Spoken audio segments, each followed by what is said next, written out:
दिया दाऊद जो सिंध से आई हैं, आज आपसे लिटरेचर के हवाले से बात करेंगी। सिंधी शायरा का अदब में इर्तकाई दौर कदीम शायरा है। पाकिस्तान बनने के बाद 47 से लेकर 68 तक, 69 से 65 तक शायरों का मुख्तसर अहवाल, औरत और लोक शायरी, भिटाई और अयाज के पाए की कोई शायरा क्यों पैदा नहीं हुई, एक बहस, सिंधी शायरों की शायरी में फेमिनिस्ट सोच। कदीम शायरा है। अब तक अदबी तारीख में पहली सिंधी शायरा मथना शेखन का शुमार होता है। ये 12वीं सदी ईसी में शाह अब्दुल लतीफ भिटाई से पहले सुमरा दौर में पैदा हुई। उनकी शायरी अपने मुर्शिद करिहल पीर से अकीदत और सना पानी से भरपूर है। इनका मजमुआ सिंधी अदबी बोर्ड में शायद करवाया है। दूसरी जादिल जतनी, ये अरगून दौर में पैदा हुई। उसके दौर में खरड़ी की मशहूर जंग लगी हुई थी, मगर उसका जिक्र इसकी शायरी में नहीं था। उसके बाद शाह सज्जाद, फिर माई नियामत जो खुद शायरा नहीं थी लेकिन उन्हें भिटाई का पूरा कलाम याद था, उनसे पूछकर भिटाई का कलाम लिखा जाता था। माई गुलाम फातिमा लाल छोटी उम्र में बेवा हो गई। शोहर से मोहब्बत, फराक और जुदाई उसकी शायरी में मौजूद है। उन्होंने ससी को किरदार बनाकर शायरी की। निमाणू फकीर, असल नाम हासूबाई था, न जाने क्यों उन्होंने मर्दाना नाम बतौर तफले से अपनाया था। ये सचल की मुरीद थी, इश्क और मोहब्बत से भरपूर शायरी की। ये 1888 में पैदा हुई थी। रोशन मुगल, ये 1947 से पहले की शायरा है। शेख अयाज की हमअसर है। डीजे कॉलेज कराची में पढ़ती थी और 1953 में सिंधी अदबी संगत का वजूद अमल में आया, ये उनकी मेंबर बनी। उनकी शायरी इस तरह की थी। भंवरे ने फूल को चूमा तो कली क्यों शर्माई। रोशन मुगल जवानी में ही फौत हो गई थी। भगवान दासी, ये भी अपने शुक्र की आशिक थी, इनसे वाबस्ता मोहब्बत से शायरी करती थी। फिर रामाबाई और कमला केसवानी के नाम आते हैं। कमला अंग्रेजी अखबार में तनकीद मज़ामीन लिखती थी और मज़ाहिर शायरी करती थी।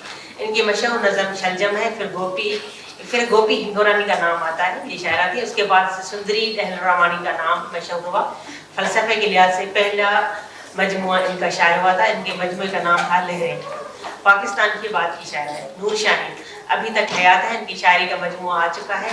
अतिया बेगम जो ने थी, उनकी शायरी में वतन से मोहब्बत, फौजी भाइयों से अकीदत, नात, हमद सना मौजूद है। मिस जमीला परवीन, उनके लिखने का ज़माना 65 है, जो हूर और ज़ेबन साइडालिस्ट जैसी रोमानियत इनकी शायरी में मिलती है। 1948 में असमत अंसारी की शायरी भी मिलती है। इस दौर में ये नाम भी शायरी में मिलते हैं। मारवी सहरा, मिस ऐन काफ शेख। 1965 के बाद खालदा, सुल्ताना वक्कासी, मुनव्वर सुल्ताना, सैनबदार के नाम मिलते हैं। 1969 से लेकर अब तक की शायर है। 70 की दहाई का दौर सिंध में सियासी तौर पर बहुत अहम रहा। भुट्टो हुकूमत की सियासी खामियां और खूबियां इस मकाले में बहस के ज़मरे में नहीं आती, लेकिन ये सच है कि इस दौर में सिंधी अदब पर बहार आ गई थी। बहुत से सिंधी रिसाले और डाइजेस्ट शायर हुए। ये अलग बात कि उसी हुकूमत के हाथों बैन भी हुए थे। इस दौर में सिंध में नेशनलिज्म के घने बादल छाए हुए थे। शेख अयाज की इस वाई कि सिंधड़ी पर ऐसा कौन है जो सिर नहीं कटवाएगा, कौन है ऐसा जो ताना सहेगा, जिस वक्त आकर भिटाई झोल फैलाएगा, हजारों सर कट करेंगे। ये इनकी बहुत खूबसूरत वाई और मैं बहुत मदद से तो ऐसे ही मंजूम तर्जमा करके सुना रही हूँ। मैंने इसका तर्जमा नहीं किया, सिर्फ मफहूम बता रही हूँ। या मुंशी इब्राहिम का ये गीत कि हमारा खून हुआ नीलाम 24 साल मरकज में, तो महफिल में मौजूद हजारों लोग नाचने लगते थे। इसी दौर में बहुत से नाम सिंधी शायरी के दौर में उभरे, मगर जिनके पास फ़कत शायरों के नाम उभरे इस दौर में कि जिनके पास फ़कत खोखला नारा था और जज्बातें थी, वो नाम इतने ही जल्दी धुल गए। अदब की दुनिया में वो नाम रहे जिनके पास आर्ट, फ़न, शऊर और मुताला था। सुरैया सोजनी, ये मैंने मुख्तसर नाम कुछ नाम लेती हूँ, कुछ हो सकता रह भी जाए। सुरैया सोजनी, पिलाई सहर इमदाद, जी मेन मघानी, मुनव्वर सुल्ताना, सुल्ताना वक्कासी, शमशाद मिर्ज़ा, हुसैन मिर्ज़ा, सुरैया सिंधी, शबनम मोती, मीरा, मरियम मजीदी, पुष्पा वल्लभ, गौरी वल्लभ, ज़ैब निज़ामानी, ज़ुबैदा मेट्रो, मलका पीरज़ादी, फहमीदा हुसैन, नूरुल शाह, सहर रिजवी, इरम महबूब, तानिया थेबो, पारस हमीद, रुखसाना पीर चन्नर, बानू महबूब जोतो, शबनम गुल, गुलबदन जावेद मिर्ज़ा, नज़ीर नाज, नजरीन नूरी, रुबीना अबड़ो वगैरह। औरत और लोक शायरी, जब पहली बार औरत माँ बनी होगी तो उस दिन ही लोक शायरी ने जन्म लिया होगा कि बच्चे से मोहब्बत में बेसाख्ता अल्फाज उसके लबों पर लोरी की सूरत में निकले होंगे। लोकगीत औरतों की इज्तिमाई तख्लीक होते हैं। ढोलक की थाप पर एक लाइन एक कहती है तो दूसरी लाइन कोई दूसरी। मशहूर लोकगीत मोरो, छलड़ो, हो जमालो वगैरह औरतों की ही इज्तिमाई तख्लीक हैं। इन लोकगीतों में से औरत की समाजी हैसियत और उनके शौक को परखा जा सकता है। शादी ब्याह और किसी भी खुशी के मौके पर औरतें जो लोकगीत गाती हैं उनमें समंदनियों से छेड़छाड़, सास नंदों देवरानी की शिकायतों के अलावा मालवी के किरदार के हवाले से मेके की याद, सस्सी और सोहनी के हवाले से जुदाई और गम के जज्बात का इजहार करती हैं। इन किरदारों के हवाले से भी वो गीत खुद तख्लीक करती हैं और मशहूर शायरों की शायरी भी गाती हैं। मेरे बचपन की याद में से एक वाक़या है कि हमारे गांव में किसी की चोरी हुई, चोर पकड़ा गया, पुलिस आई, केस थाने में गया, लेकिन चोर बाद जमानत वापस आ गया तो उसके घर में खुशी की तकरीब हुई और औरतों ने ये गीत गाया था, सूबेदार तुम पर अल्लाह की मार, झूठा केस बनाया है, झूठा केस बनाया है, गरीबों को सताया है। भिटाई और अयाज के पाए की शायरा क्यों नहीं, एक बहस ये होती है। सवाल फकत इन दो बड़े शायरों का नहीं, तमाम जदीद और कदीम शायर हजरात की ज़ाती ज़िंदगी का मुशाहिदा किया जाए तो मालूम हो जाएगा कि इन हजरात ने शायरी देवी के कदमों में क्या क्या कुछ न कुर्बान कर डाला, मुशाहिदात के मैदान में क्या क्या नपा पड़ मिले। शाह भिटाई ने अपने कलाम में जिन जिन इलाकों का जिक्र किया वो वहाँ खुद गए, एक एक फूल, पेड़, पत्ता और पंछी का खुद मुशाहिदा किया। शेख अयाज ने भी मुशाहिदात के मैदान में बहुत सफ़र किया। नगर पार्कर के रेस्ट हाउस के चौकीदार ने बताया था कि शेख अयाज जब भी यहाँ आया न खाने का होश न सोने का, सुबह को निकलते धूप की परवाह किए बगैर एक एक पत्ते को हाथ लगाकर देखते, लोगों से बातें करते, रात को लालटेन की रोशनी में लिखते रहते। शेख अयाज की बीवी ने बताया था कि उसकी तमाम उम्र इंतजार में ही बीत गई। वो जब भी मुझे पैकिंग के लिए कहते मेरा फकत एक सवाल होता कि कितने जोड़े पैक करूं, और जब भी उसके राइटर दोस्त आते, गपशप होती तो मुझे अंदाजा हो जाता कि अब ये कहीं जाने का प्रोग्राम बनाकर चल पड़ेंगे। और अब इस बीमारी की हालत में और उम्र के आखिरी हिस्से में 16-17 घंटे तक मुताला करते हैं या लिखते हैं और बाकी वक्त वो सो जाते हैं। मशहूर शायर शमशेर हैदरी की मासूम सी बीवी ने मुझे प्यार से समझाते हुए कहा था, बेटी किसी चोर, डाकू या बदमाश से शादी कर लेना, लेकिन भूल कर भी किसी शायर से शादी कर।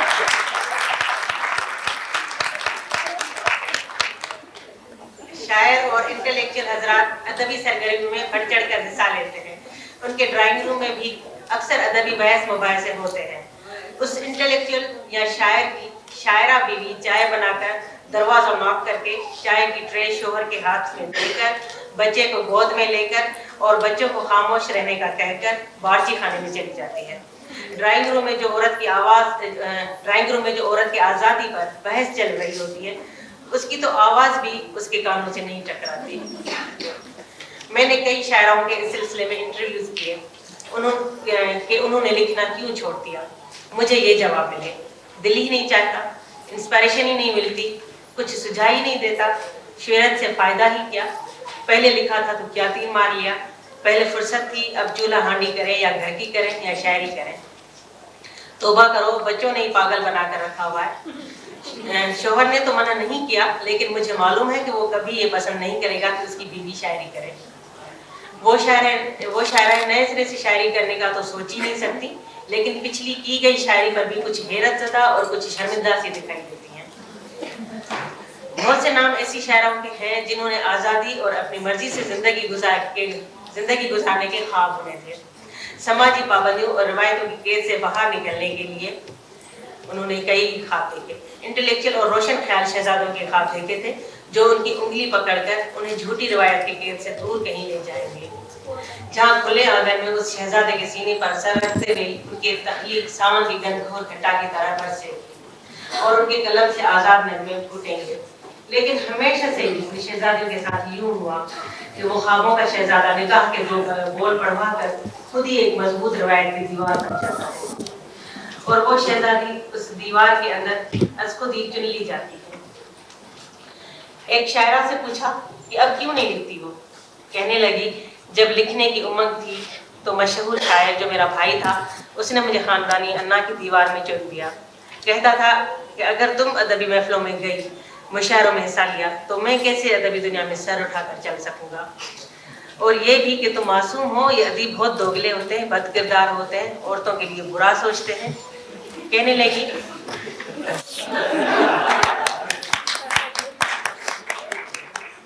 लगी मैं पढ़ी लिखी बादशाह और लड़की थी, लेकिन मेरे भाई को मेरा एतबार नहीं था। और अब जबकि मेरे अंदर तमाम एहसास और जज्बे मर चुके हैं तो कहता है तेरा मजमुआ शायद करूंगा।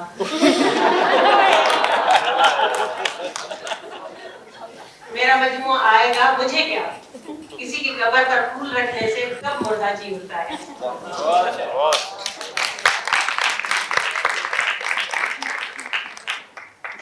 मरियम मजीदी अपनी हम असर कई शायर हजरात से बहुत अच्छी शायरी करने के बावजूद शोहरत हासिल ना कर सकी। उनका मजमुआ भी आ चुका है। 1953 में सिंधी अदबी संगत के क़याम से लेकर अब तक तरक्की पसंद अदीबों का प्लेटफॉर्म होने के बावजूद अदीबों के लिए कशिश का बायस ना बन सका। औरत की शमूलियत बहुत ही कम रही। तो इस माहौल और इस पस मंज़र से आई हुई सिंधी शायरा से मुकाबले का मजाक भी उन्हीं को सूझता है, और ताराजू में भिटाई और अयाज के पलड़े के बराबर तोलने पर भी वो खुद ही बजिंद है। सिंधी शायरों की शायरी में फेमिनिस्ट अक्स, ये मेरी आखिरी पॉइंट है। सिंधी शायरों की शायरी में जो फेमिनिस्ट अक्स की मिसालें देना मेरे लिए आसान नहीं है, क्योंकि वो बहुत ज़्यादा मिलते हैं। इस समाज में एक औरत किसी भी मौजूद पर कुछ भी लिखे, लेकिन उसकी तहरीर में उसका मजबूत या कमज़ोर मुशाहिदा या मुताला ज़रूर नजर आता है, और उस अक्स में औरत का चेहरा देखा जा सकता है। औरतों की वो शायरी जो उन्होंने औरत को मौजू बनाकर कही या खुद को मौजू बनाया और औरत के लिए हालात बदलने की बात की, उनकी चंद मिसालें नाज़िल हैं। सिंधी अदब की गिनती के लिहाज से दूसरी नंबर शायरा जादल जतनी, जो अरगून दौर में पैदा हुई थी, ये बहुत खूबसूरत थी। उन्होंने अपनी तारीफ में ये गीत लिखा था। छलड़ा पूरब पत्नी जीवे जादल जतनी, जिसकी नस है नचनी। 47 से पहले की शायरा गोपी नूरानी कहती हैं, इस कैद में एक कैदियानी होती हो क्यों उदास, तेरे लिए कब आज़ादी। हरा ये लिबास उतार कर आओ बाहर कोट किला गिरा कर, अपना चेहरा भिगोकर रानी इतना नखरा क्यों कर। फिर 48 के बाद एक शायरा मिस असमत अंसारी कहती हैं, करो कमज़ोर दिलों में मर्दानगी पैदा, सुधारो आदमियत को कि हों आदमी पैदा, तुम ही इल्म के गुलशन के असली बागबान हो, तुम्हारी निगाहों से हुई है इल्म की रोशनी। 63 में नजमा शेख की एक तवील नज़म कली से कुछ इक़्तिबास है। ख्वाबों के खुमार से, कांटों की रफाकत से, माली की हिफाजत से बाहर निकलूं, आज़ाद होकर चलूं, बेखौफ घूमूं। 63 या 65 में सुरैया सोच डिप्लाई कहती हैं, औरत किसी से कम तो नहीं, मर्द के सर पर कोई ताज तो नहीं। 59 से 67 मुनव्वर सुल्ताना कहती हैं, खुद में मैं एक मुकम्मल शख्सियत, हर इंसान की एक मुकम्मल हैसियत, हज़ारों मुश्किलात के बावजूद मुझ में रही जीने की वसअत। सुल्ताना वकासी कहती हैं, ये बंदूक मुझे दे दो, मैंने देखा है तेरे हाथों को कांपते हुए। कभी कभी अगर औरत शाउटिस्ट हो जाती है तो मेरा ख्याल ये ठीक है। मरियम मजीदी कहती हैं, औरत हो कोई मूरत नहीं, खाली सुन्नी सूरत नहीं, तेरे जज्बे सदा जवाब। मलका फिरजादी कहती हैं, मैं जिंदगी के टेप रिकॉर्डर पर कोई टेप शुदा नगमा तो नहीं, जिसे रिवाइंड करके सुनते रहो और फिर दिल से ही उतार दो। नूरनसा कांगरो की एक नज़म है जिसमें औरत के लंबी नज़म थी, बड़ी खूबसूरत नज़म थी, मगर उसका मफ़हूम इस तरह से था कि एक पेंटिंग लगी हुई है और उस पर एक औरत है जिसके शादी से पहले उसने लिखी है, तो अपने बाप के नाम पर उसने सिग्नेचर की है अजरा, और कोई भी नाम है उसका अजरा अहमद, वो यादों में खो जाती है और उसका बाप है और मर चुका है। फिर दूसरी पेंटिंग लगी हुई है जिसमें उसकी साइन है अजरा मुइन, उसका मुइन जो उसका शो है। फिर उसका शोहर मर जाता है और वो दूसरी दफ़ा उसकी शादी होती है। फिर एक और पेंटिंग है उस पर अजरा कबीर, वो खुद अपनी पेंटिंग्स देखती है और अजियत से गुजरती है। तो ये कुछ फेमिनिस्ट शायरी थी। Thank you.